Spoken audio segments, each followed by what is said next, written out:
हरियाणा के करनाल जिले के गांव कलामपुरा में 5 वर्षीय जश की अपहरण के बाद हत्या की गई थी। मृतक की पोस्टमार्टम रिपोर्ट आ चुकी है। पोस्टमार्टम रिपोर्ट में खुलासा हुआ कि जश की मौत गला दबाने से हुई है। गला दबाने के साथ साथ जश के साथ कई बहुत ही खौफनाक कृत्य किए गए हैं।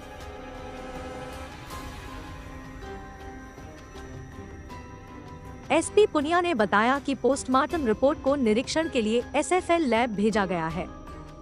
कुछ संदिग्ध लोगों से पूछताछ चल रही है। सबूतों के आधार पर जल्द ही मामले का खुलासा किया जाएगा। पुलिस हर एंगल पर काम कर रही है। जल्दी ही हत्यारोपियों का खुलासा किया जाएगा ताकि पीड़ित परिवार को न्याय मिले।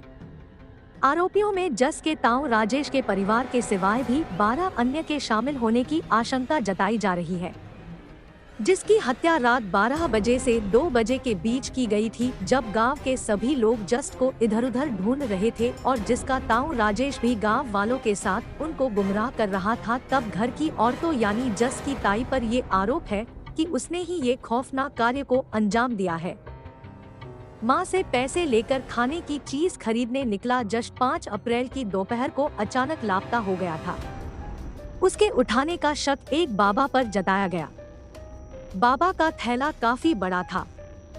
सीसीटीवी की वीडियो से थैले के फुलाव, बाबा की रफ्तार को देखकर शक यकीन में बदल रहा था। शाम तक पुलिस ने बाबा को हिरासत में ले लिया। इंद्री पुलिस थाना में ले जाकर उससे पूछताछ की गई, लेकिन बाबा से जश का सुराग नहीं लगने ने परिजनों ने करनाल में नेशनल हाईवे पर जाम लगा दिया था।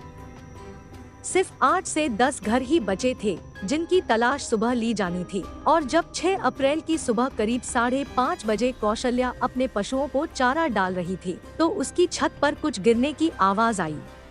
उसने छत पर कुछ गिरने के बारे में पूछा तो पड़ोसन ने बताया कि जश यहाँ पर पड़ा है और चिल्लाने लगी।